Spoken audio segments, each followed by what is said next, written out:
Hey guys, it's Dragon Ball for Life here today, and I'm back with another video. Now today's video I'm going to be reacting to Chuck, formerly known as Chuck the Cybercuck, which I absolutely love that name. I don't know why he changed it. But yeah, Chuck's video on how strong is Cell Max. Now I haven't seen the new Dragon Ball Super movie, because you have to watch just the normal one. I don't think they even have a sub out yet. But when it does come out on August 19th, I will be going to see it, so I will be making a review on that, so stay tuned for that, guys, in the future. I will be making a review for that. But yeah, I just want to check out this video of his, because even though I haven't seen it, I don't really mind spoilers. I'm okay with spoilers. I'm a very impatient guy anyway, and on top of it, I just want to know what they've done with the power scaling, because I know they wanted to focus on Gohan and Piccolo and stuff, and I'm okay with that decision. But making the main, the main attraction and having these new villains, from what I've heard, is the power scaling. The way it's gone has been quite crazy with Gohan's new form and Piccolo's new form, which I want to know more about. So let's check it out in this video, and I'm going to give a little bit of my commentary on what I think about it. The element of the Dragon Ball franchise was released in the form of Dragon Ball Super Super Hero, which brought in Cell Saga 5s, new transformations, and over-the-top characters. One of them being the true antagonist and final boss. Which is a dumb idea. Samurai Perfect Cell just this giant with color swap. Amongst villains in the franchise, thanks to his insane feats. In this video, I'll discuss just how strong he is, and I'll just skip some stuff. So real quick, I share story and concept with their own fighting techniques, mastery, and more. DFO brings updates and events every 2 weeks. Yeah, that's some long ass advertisement too. Content like a lot.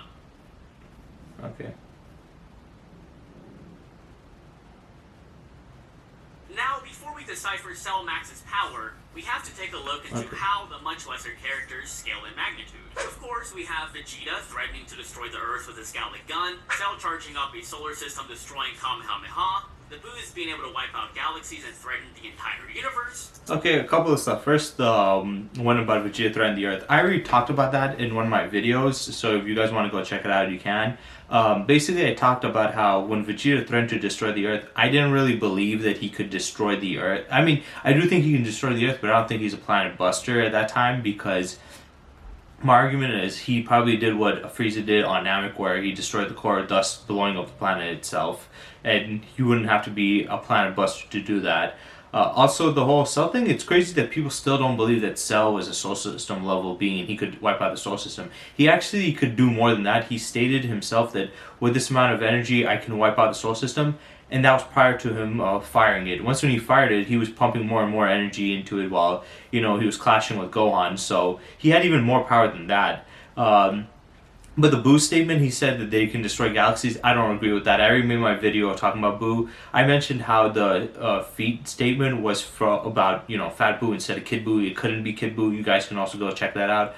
Talked about what's the thing called, Supreme Kai mentioning it, and why I would be more inclined to be talking about Fat Boo instead of Kid Boo. But even with that argument, I still don't think that they would be put up to galaxy level. I think at most like high multi-solar system plus. But galaxy level, no, that is way too ridiculous. To go from a solar system or above a solar system destruction to a galaxy level is insane. You guys don't know how crazy it is. I mean, there's 100 billion, what's the thing called, stars in our galaxy alone, and you're telling me wiping out one star system with additional planets and stuff it could be equivalent to that. Even if they got insanely more powerful, I wouldn't say that they got 100 billion times more powerful. That's just ridiculous. So yeah, I disagree with that statement. And of course, Goku being able to shake and threaten to destroy the entire macrocosm in his Super Saiyan God state, while barely knowing how to control his form in his battle with Beerus. Yep. And according to Beerus in the Goku became much more powerful than he was when he fought Beerus, meaning that even base Goku during this point could wipe out the macrocosm. Which is crazy to think about, because people are like, oh, they're not still that powerful, but think about it. They can wipe out a macrocosm in their base, and then you multiply Super Saiyans on top of that, and then Super Saiyan God again, and then Super Saiyan Blue and stuff. Also, the Super Saiyan God stuff, I will be talking about in another video, because I have another video prepared where it's going to mention more about Super Saiyan God right after this one. But yeah, if you think about it, it's just ridiculous, because that feat was very insane to see in Battle of Gods, and then we realized that now they have that in their base, and that was around the Frieza Saga time. I mean, the Resurrection of F arc. After that, we went way past that. Now their base should be even stronger than that, just showcasing how ridiculously OP they are. And I have a feeling a lot of people do, underestimate their power. Which is insanely huge and more complicated than you might have thought.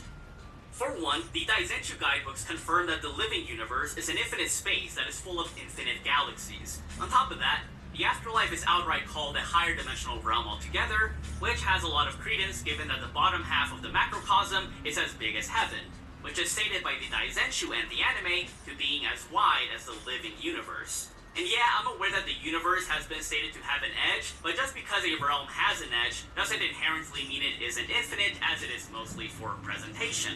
For example, the Far Shore in Marvel and the Source Wall in DC transcend countless levels of infinity, concepts, dualities, and archetypes, yet still have an edge or represent an edge of existence. Now, I'm not saying that the Dragon Ball... Let me talk about why I disagree with all those statements that he made right there. First, the whole Dragon Ball universe being infinite is just stated. People take statements too literal when they say they have limitless power, this, that. Those are just to, put more oomph into the story and be like, oh my god, look at how crazy this is, look at how above it is. But they don't mean it literally. Even in real life, the universe is stated to be infinite, but it's not actually infinite. It's just a benchmark given by scientists and NASA and stuff, because the universe is, growing way faster than the speed of light. It's ever growing. We don't know how big it is actually. We can estimate how big it is around like over 25 trillion light years along, but that's more of an estimate. We don't know how big it is. We don't know how fast it's growing fast, so we don't know how much it's growing. It's consistently growing, and on top of it, we don't know how big it will be before the universe inevitably ends. So that's what we put as a benchmark. People a lot of times misconstrue that statement and then think that this means they're infinite. Also, Dragon Ball did show more than just saying it was the edge. When in the end of the tournament, Universe 6 versus 7 tournament, and they summoned Super Shenron, and he came out and did his thing, we see him going and we see it shining bright, and we see two universes literally side by side, and I'll probably bring an image of it. You see it and you can see that the Dragon Ball universe is in a bubble, and you see universe, I think, 6 on the other edge. So we definitely do see the end of the Dragon Ball universe. So the Dragon Ball universe isn't infinite. It's not like they're lying. They're just using the description that scientists and real life explanations for the universe itself on our end. They're just using the same thing for theirs. And that doesn't mean it's actually infinite. Dragon Ball universe, they probably only called it infinite because of how it's growing. And they said Marvel and DC they go past the source wall and the dualities. I hate when they talk like this because they're just making up bullshit. No, the DC universe is not infinite. They literally stated that DC universe is 100 trillion light years across and stuff. It is 100 trillion light years. They legit have stated how big the DC universe is. And I think they've also stated how big the Marvel universe is, though I haven't really seen that. But yeah, they're not infinite. If they were infinite, like I said multiple times, if it was infinite, there wouldn't be room for any other universe there. There wouldn't be any other parallel universe. That would mean that this would occupy all of space that there would ever be in any dimension. That means that there wouldn't be anything that would be allowed to be, in it. They would either have to be inside the universe, or they don't exist because they can't be on the edge of infinite distance. If there's something with infinite distance, there's no room to put something outside of the infinite distance. It makes no sense. So yeah, he's wrong about that. Even in DC, they say literally is 100 trillion light years. If it was infinite more than that, why would they give it a numerical value? Why would they give us a direct numerical value saying it's 100 trillion light years? You can also go with the whole infinite thing for that too, but remember, it's because it's infinitely growing. It's massively big, and the universe is growing in a crazy amount of speed. So yeah, I don't agree with that statement. Well, universe exists on the same scale as these other realms, but I'm saying that the basic concept is similar. We've also seen the 9 realms of the world tree, including our universe, which is infinite. See, they throw around these terminologies, and it makes no logical sense. They don't think about it logically. How does the world tree, the Yggdrasil, and in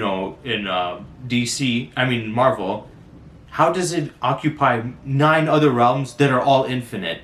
If there's one infinite realm, how are you going to have other realms that are infinite in a space? Unless you're saying that infinite means that there's still room for other stuff, then that won't make it infinite.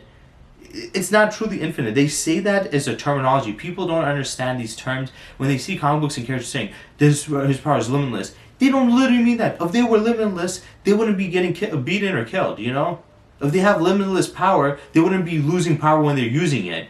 Sometimes it makes sense, like when it comes to the androids, Android 17 and 18, they have limitless power, energy reserves. That doesn't mean they have limitless power. They have energy reserves that can replenish endlessly, showcasing that they can use them up as much as power. They can get, tired, but that energy will come back instantly, or not instantly, but it will come back gradually anyway. But then there's statements like this where they say it's infinite, but then they don't show how is it infinite, because the size is not infinite. There can be 9 realms that are infinite in occupying this. Also, if the world tree holds these realms, how can the world tree hold infinite realms? It's just illogical arguments. Spheres, even though they're logically infinite, right? And even if you don't want to buy that the living universe is infinite, the afterlife is likely a higher dimensional realm anyways, going by the Daizenshu statement, and because it is way, way larger. The higher dimensional realm, here's the thing. They don't really specify what they mean by that. For what I get from that is it's on a plane that's outside of, our existence, because it has been stated by King Kai multiple times that their time doesn't exist there. Like, he stated to Goku multiple times that time doesn't exist here. So yeah, the afterworld or afterlife is basically, the other world is basically has, it's on another dimension because it's not in the living realm. Dead people and living people there. They have the heaven. They have universe-sized realms there, like heaven, which I do agree with that. There's multiple universe-sized realms, but they're not infinite. People need to stop throwing around this terminology infinite. Our universe is not infinite, and Dragon Ball's universe is going based off of ours. So if our universe is not infinite, how can theirs be? Goku and Beerus could have destroyed the macrocosm and turned it into an empty void. This implies that they could wipe out 4 spatial dimensions and 1 temporal dimension, making Goku... I'm not going to go into too much of a debate on that. I've had a lot of people disagree with me on that, but I don't believe in the 4-dimensional tiering or any of these, higher dimensional tiering stuff, unless they specifically stated. Like in DC, you have Mixia Spitalik. He's a 5th-dimensional imp. They've literally stated that there's other dimensions, 5th dimension, 6th dimension. So that I can respect because they already put that into their, power system. But it's not in Dragon Ball. I guess you can argue, like space-time and stuff, but here's the thing. There's no other dimension that mentioned besides that, like 5 and 6 dimension. There's no showing that. Casually 4D plus, or in other words, I'm just going to ignore that part. Effect or destroy a hyperspace. What is even hyperspace? Zenkais and power-ups thanks to the battles with the resurrected Golden Frieza, Goku Black, and Zamasu. Even going as far as damaging a suppressed Birch Zamasu, who he managed to overpower and injure with a... But here's the thing. I already made a video on Zamasu and why he's weak as shit. This guy, even if they say he's suppressed, the whole point that Toriyama was trying to make already in the beginning was to have Goku and Vegeta beat him by themselves. So it's like, yeah, he wasn't planned to be strong anyway. And yes, the anime did better with handling him, though it didn't do a good enough of a job. People saying he was holding back and stuff. Trunks, when he was trying to kill him, Trunks still was able to cut him in half. So yeah, I highly doubt that argument. Despite Super Saiyan Blue Vegeta and Super Saiyan Rage Trunks being unable to. Afterwards, and the Rage Trunks beat him by himself. Skipping assassin hit, who he managed to defeat a second time without the use of Kaioken times 10.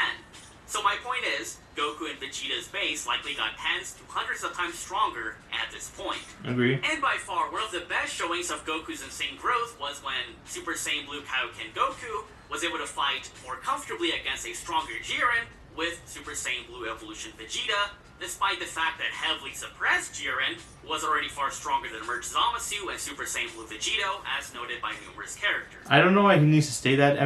Obviously in Dragon Ball, whenever there's a new enemy or a threat that's in the way, they're always stronger than the previous whatever thing that came before it. So I don't know why he's talking about he has to defend. We know there's no need to have evidence for that. It's obvious. Meaning that Goku transcended the power of his previous fusion's level, and that is without Ultra Instinct, making him easily a multiversal level threat that can logically wipe out thousands of macrocosms, if not even more.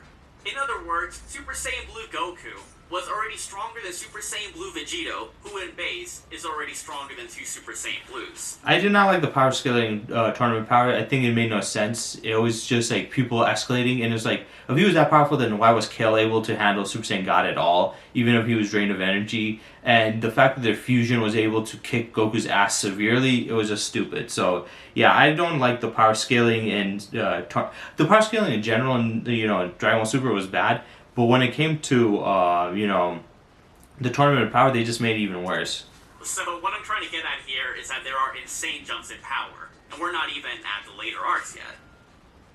Goku then had a really tough battle and surpassed Jiren with Mastered Ultra Instinct, which he wasn't able to tap into at will until he faced off against Moro, the Planet Eater, who was stronger than Broly. The same one who managed to shatter dimensions in his fight against Super Saiyan Blue Gogeta. Within the manga... The dimensional shattering thing, I see that more as a visual representation in the movie itself. It could be the case. I'm not saying it isn't, but you could also look at it as just visual representation from the movie itself perspective to make it look more interesting. A lot of people, they see this and they're like, oh, that showcases that. But if somebody's debating or disagreeing, they could bring up the argument that maybe that's just for visual sake for the movie itself, and that it wasn't literally them shattering dimensions. Because they didn't even talk about it. Also, I already talked about how it's ridiculous that Broly can, hang with Super Saiyan Blue Vegeta or force him into that form. So yeah, the fact that there would be, Gogeta, the fact that they could surpass that and stuff at this time, it just seems ridiculous. These foes would be surpassed by Gas, who could take on Mastered Ultra Instinct Goku and Ultra Ego Vegeta at the same time, meaning that he could hold his own against two characters that are essentially fusion level and beyond. Now, why is this important? Dragon Ball Super Superhero takes place after the battle with Gas, and according to Dr. Hito, Gamma 1 and Gamma 2 can wipe out the Z Fighters, including... Don't worry with the Gammas here, there's no need for Cell Max. Goku and Vegeta weren't on a planet at that time. They were on... like I said, I didn't watch it, but I know that they were on Beerus' planet with Broly training and stuff. So it's like when he says, don't worry with the Gammas here, there's no need for Cell Max. I think he's specifically talking about the Z Fighters on the planet itself and not Goku and Vegeta because they weren't there anyway, so why would he mention them? But yeah, he's talking about there. Also, just because the scientist says that these characters could handle all of them does not mean that it is, true. I'm not saying it isn't true, but just because they say it, characters say that all the time, that this character can beat that character, or I would have this much power, and then they lose. So it's like, those words don't mean anything unless that they have something to back it up. Unless the Gammas have shown that power. Because here's the thing, the fact that Piccolo and Gohan can, even compete against them, and they're far underpowered compared to Goku and Vegeta, even at this time, but prior to the transformation stuff and the BS, power-ups that will give them. But they were, even if they were beating them, they were able to at least hang a little. So the fact that Goku and Vegeta, who were way far stronger, they can definitely handle them, but they can't handle Gohan and Piccolo, who are far weaker. It doesn't make sense. Including Goku and Vegeta. Now, we don't know exactly what data Dr. Hito had, but it is very likely that he based off Gamma 1 and Gamma 2's power from Goku's battle with Moro, which took place on Earth. Of course, the current arc hasn't finished yet, but so far the battle has taken place on planet Cereal, meaning that the Red Ribbon Army couldn't have possibly based their data off of that Goku and Vegeta, unless of course they use spy robots. But we'll go with the least amount of speculation and say that they based off their data from Moro Arc Goku and Vegeta. This is why I don't like this movie, the concept of it, because it felt like just a ripoff and rehash of, the Cell Saga. Once, obviously, they brought Cell back and, made that whole, testing thing, and then the Red Ribbon Army, and then the scientists trying to get revenge, now the spy bots. Like, it's just the same thing. For me, personally, I get it because, Gohan, his biggest main thing that he had in Dragon Ball was defeating Cell, who was created by the Red Ribbon Army. So they want to do that. But it's just lazy. Just give him a new enemy. Why the hell are we retreading the same old shit? It seems dumb that human scientists can form and create robots and, artificial beings that are this powerful. It wouldn't be more logical if they were just powerful beings from another realm or, another galaxy. Also, they've stated multiple times that there's beings from other universes that are a big threat and stronger than gods and stuff. But then they don't use them. What's the point of mentioning that by Beerus all the way back in Battle of Gods if you're not going to utilize and reuse enemies on Earth? It seems stupid to me that humans could be making those threats when you could... which just makes the power scaling sound ridiculous when you could simply make it sound normal by using aliens from another, universe that are super powerful, and then we would have had a perfectly normal, reasoning for why they're so powerful. But they're giving us this ridiculous reasoning, and they're redoing, the Cell Saga over again, which is just lazy to me. So this is really crazy, and the official, dub and subs aren't out yet, so, these could be wrong, but, I've checked over several times. But Piccolo states that Gamma 1 and Gamma 2 were on par with Goku and Vegeta. Judging by my battle, those Gamma androids seem on par with them. So it's like, if they're on par with them, with Goku and Vegeta, which is like a couple things. One, they, like they said, they haven't seen them, so how would he know exactly how strong they got? Two, they can't sense energy. I don't know why people they keep on saying this stuff. Like they're this powerful, that powerful. Like Piccolo, Gohan cannot sense godly energy. The only other people who can sense godly energy is other godly beings or beings who have mastered some godly training. These guys don't. So how the hell would they know how powerful Goku or Goku or Vegeta would be? Like they can't sense their godly energy, so they would just estimate. And on top of that, if they were on their level, then how come Piccolo and them were able to hang at all? They should have been instantly obliterated until they got, their BS power-ups. States that Gamma 1 and Gamma 2 were on par with Goku and Vegeta. Now this puts us in a bit of a pickle because Piccolo was present in the battle against Moro, meaning that he thinks Gamma 1 and Gamma 2 are above any white Goku from But how do you know how powerful they would be? However, Can't sense you have energy. to note that he nor Gohan had seen Goku and Vegeta recently as they had been training for some time on Beerus' planet, so it is likely not referring to their current power level. But at least we can infer that Gamma 1 and Gamma 2 are on par with Mastered Ultra Instinct Goku and Ultra Eco Vegeta, which is crazy given that Orange Piccolo was able to one-tap Gamma 2 with ease, inferring that Orange Piccolo not only rivals Goku and Vegeta's power, but outright surpasses them. Like I said, the problem with the statement from Piccolo, I'm not saying Chuck is wrong because he's just using the information that's given to him from the movie itself, but it's like, how does Piccolo, how can he say that when he can't sense their energy? And second of all, it's like, how could you hang then in your regular form? I get it if he went into this form, but then how was he able to hang in there? And also the whole fact that he gets one transformation and he goes from being completely underutilized all the way back into the Buu Saga to now surpassing their level of power. Obviously they might be still more powerful, but the fact that he got that much of a jump of power is one of the main reasons why I don't like the direction that Dragon Ball's gone through, because they're going to a direction where instead of making these characters earn it or continuously work towards it or go gradually, they get these ridiculous power-ups. Let's be honest, all the way in Dragon Ball Z when their power levels are a lot lower, he wasn't able to achieve that much power. So how the hell is he able to do it now when he has he's just in a threat and automatically gets it? That's just so ridiculous. Like how come Goku and Vegeta, yes they do get stronger, but they don't get that significantly stronger?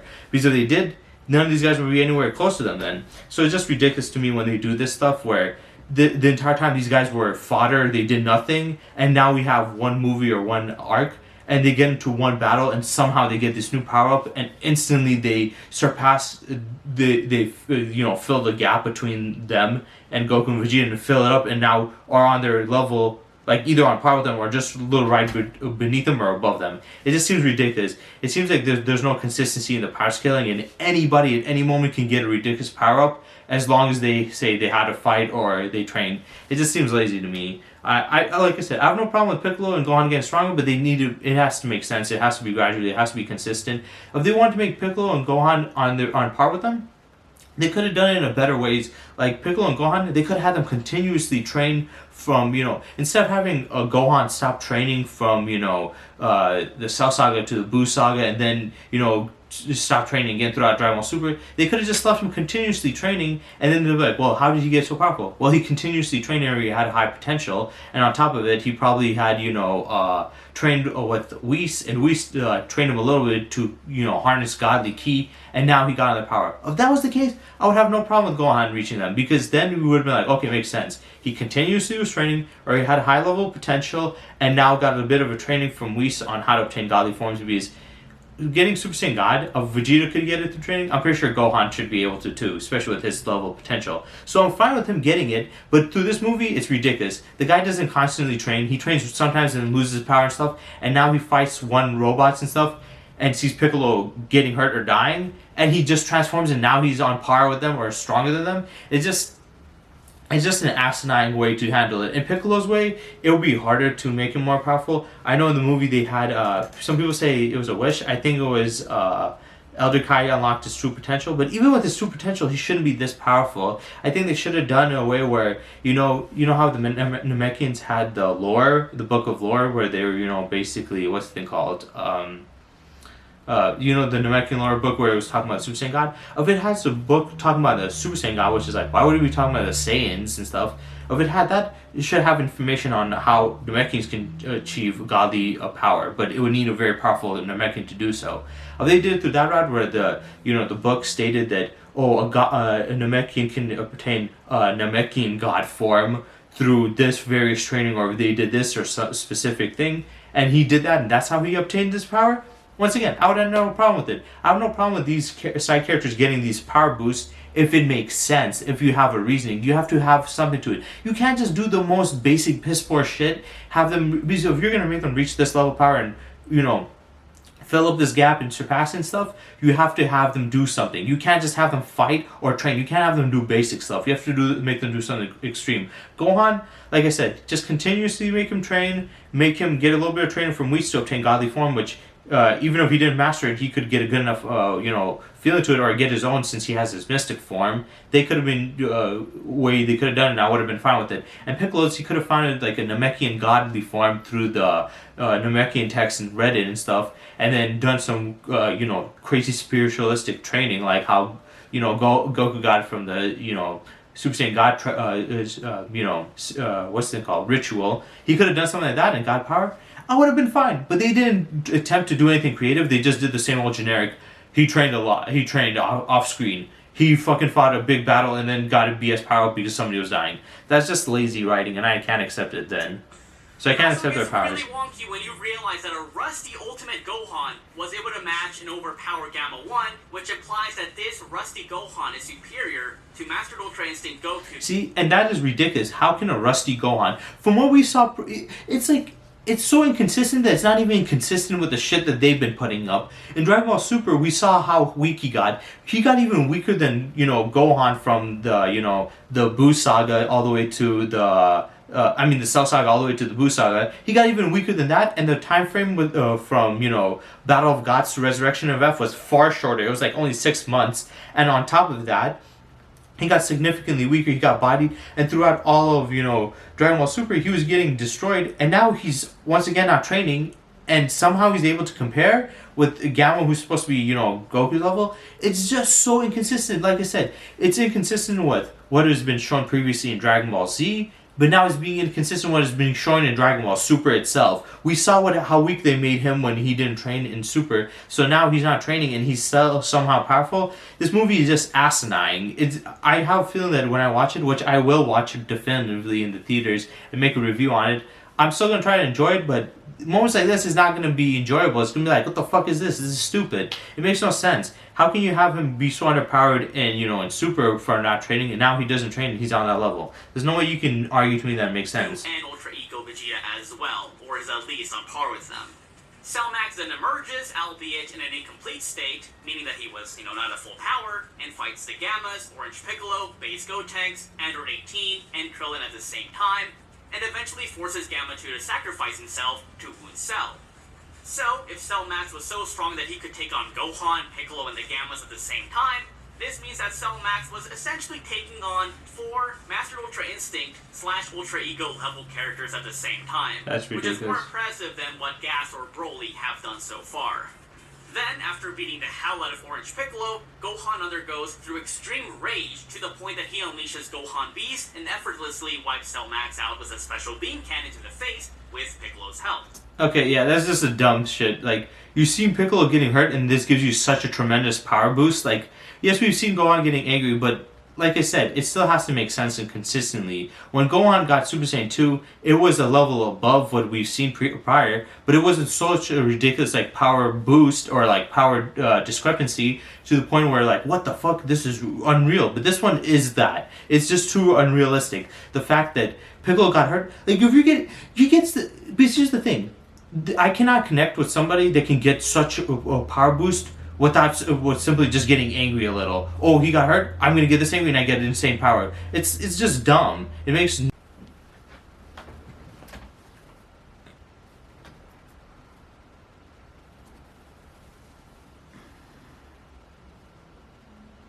It makes no sense at all. It's funny because people would, before, used to shit on Superman, saying the reason they can't connect with Superman or don't like him is the fact that he's just OP from the jump. You know, he's right off from the start strong, and he doesn't have to train to obtain this. Okay, I got that. But then, and that's why people love Goku, because he had to get trained to get stronger and fight different enemies and stuff, and he had to progress to get stronger and stronger. But now we have characters like Gohan and characters like these, where they just get angry, get a transformation, and they jump up like that, and they get powerful without actually putting the effort into it, especially to the level that Goku and Vegeta are putting into it, and people are accepting it. And it's just ridiculous because, like, people are giving, you know, people were giving Superman shit for just being powerful from the jump and not having to work for it. But now we have these characters who are barely working for it, and they're getting these crazy jumps in power, even crazier than what Superman would have.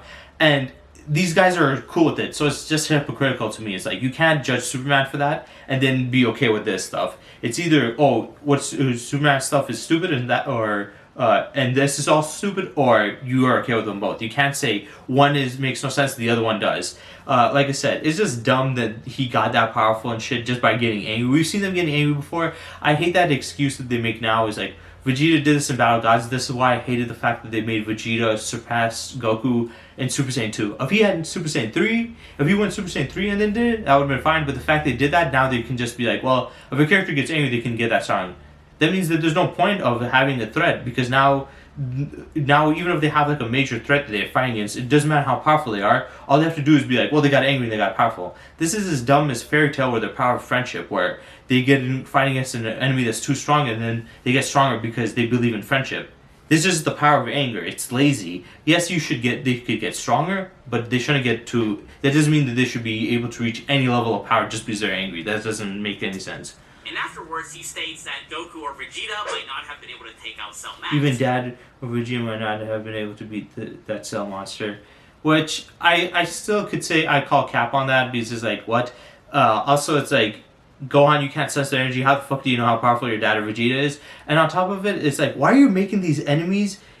You made Gohan and Vegeta's side characters for so long and so underpowered so long, and now you're giving them an enemy that's above Goku and Vegeta, and we're supposed to be like, yeah, that makes sense. They were super underpowered, but now they're able to handle a being that even Goku and Vegeta can't handle. Yeah, that makes no sense, sorry. Also, how did they make Cell Max in this one? I know the original one, you know, the original Cell took the DNA of all of them, so that's why he was so powerful. Did they do the same thing?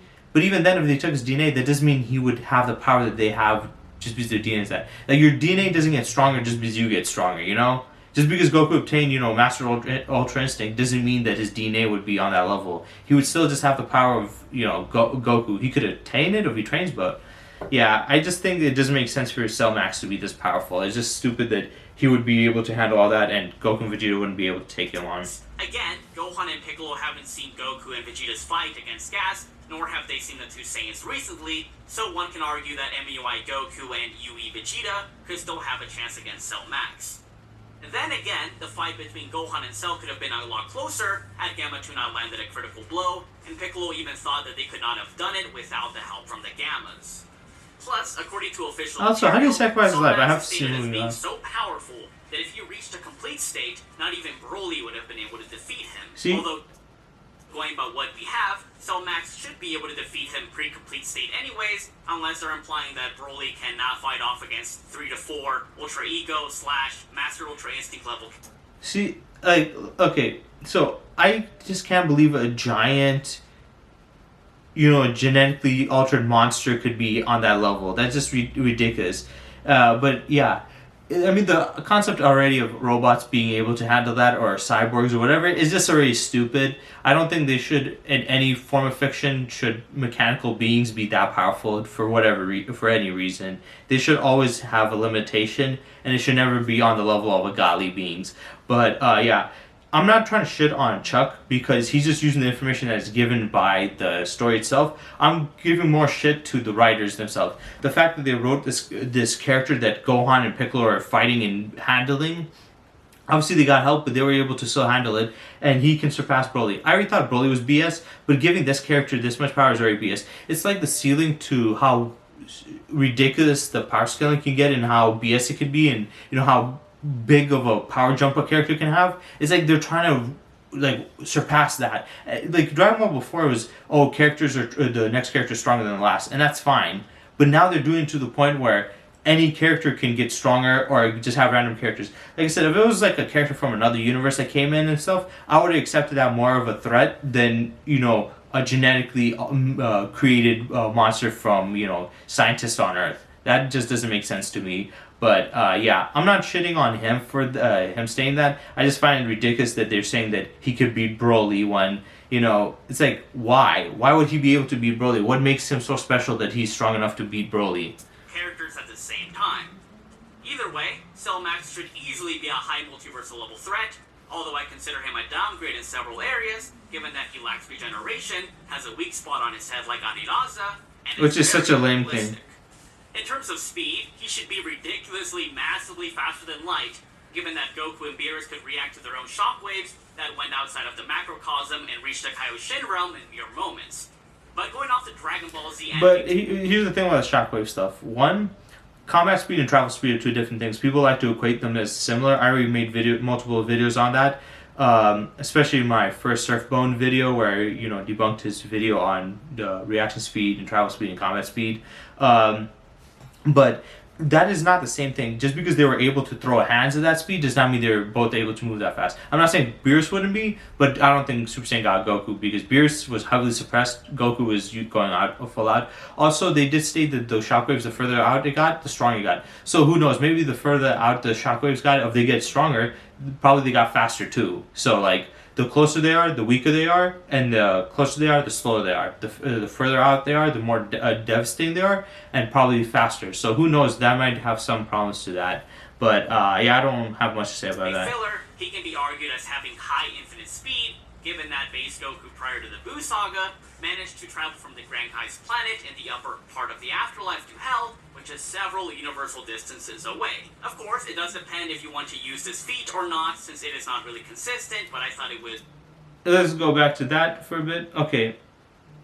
So this is the definition of infinite speed. I've already made a video on that, Surfbone's video, where I talked about it a lot. There was one person in particular who disagreed with me, which is fine, you know, we don't have to agree with everything. But personally, I still don't agree with it, I still don't believe it, but also their argument is kind of wrong. Like I already pointed out, the universe is not infinite, so the Dragon Ball universes are not infinite. We already saw the universe there having an edge when, you know, Super Shenron came out, so that already discretes that argument. So him going through those dimensions, though it is an impressive feat, and would consider, you know, going through multiple universes, would not constitute to go through going through infinite universes, because they are not infinite.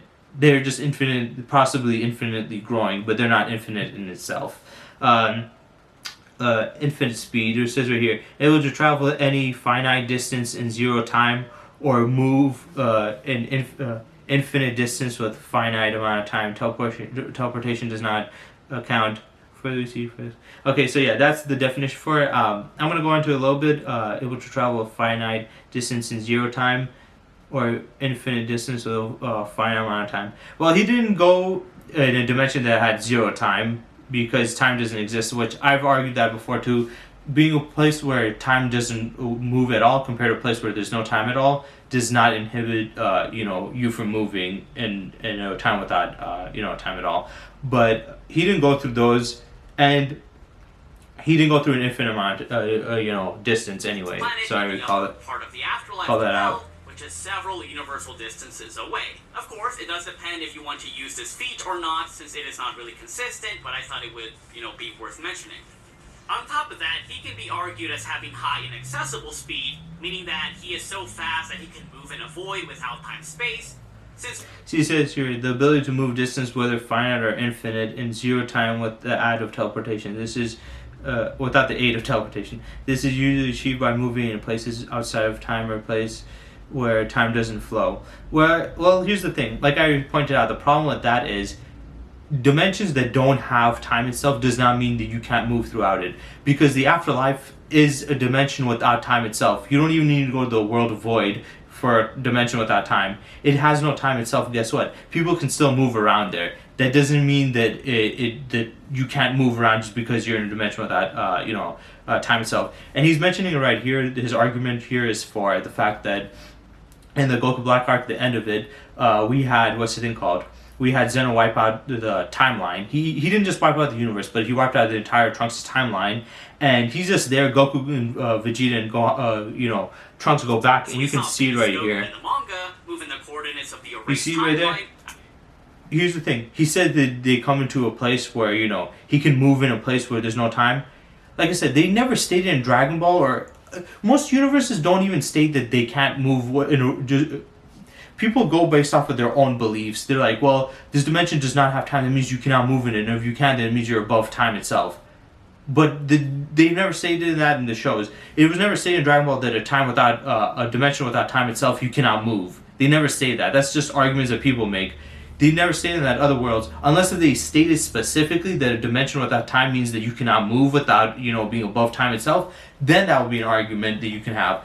But they don't take into consideration. You're telling me that Toyotaro and Toriyama, or like Toei Animation, are taking that into consideration when they're talking about, you know, when they say that there's a dimension without time itself? Do you think they're taking into consideration that means you have to be above time itself to be moving around there? No. I mean, look at Trunks. Trunks is in his base and he's able to move. Now, some might say, well, Trunks, Super Saiyan Rage Trunks is equivalent to, you know, Goku and Vegeta. But that's when he goes into the transformation. In his base form, I would say that he would still be normally as strong as he normally is, because it's just a transformation that's a multiplier. It's not like Super Saiyan God where it converts that energy into his base. So he would be still base level of Trunks prior to, you know, Super Saiyan Rage. The only time he would have that power is when he goes Super Saiyan Rage. What I'm trying to state is, he's trying to argue that Goku's moving in a dimension that didn't have time itself, so he has inaccessible speed, even in his base, because he's moving around in his base. But Trunks himself doesn't seem to have any problems moving around. Even when the latch is open, Trunks is moving, that's why he's able to operate the machine. So, by that logic, that would mean base Trunks would be, you know, have inaccessible speed. But the problem with that is base Trunks would be as strong as he was normally anytime, because it's just like normal Super Saiyan transformation with Rage. He would just get the power boost with that, and normally he would be weaker. So the Super Saiyan Rage has a high multiplier when it comes to that. What I'm basically trying to say, try to simplify it, I know I went around a little bit in circles, made it a little confusing. What I'm trying to say is, his argument is, Goku in his base has inaccessible speed because he's able to move in a dimension without time, meaning that you can't move in a dimension without time unless you're above time, which that would only be the case if it was stated. Most of these writers that are writing this are not going with that conception that, oh, a world without time means that you can't move like it's a frozen time. But also the fact that if Trunks in his base can move throughout there, then you will be saying he has an inaccessible speed too, which he clearly does not.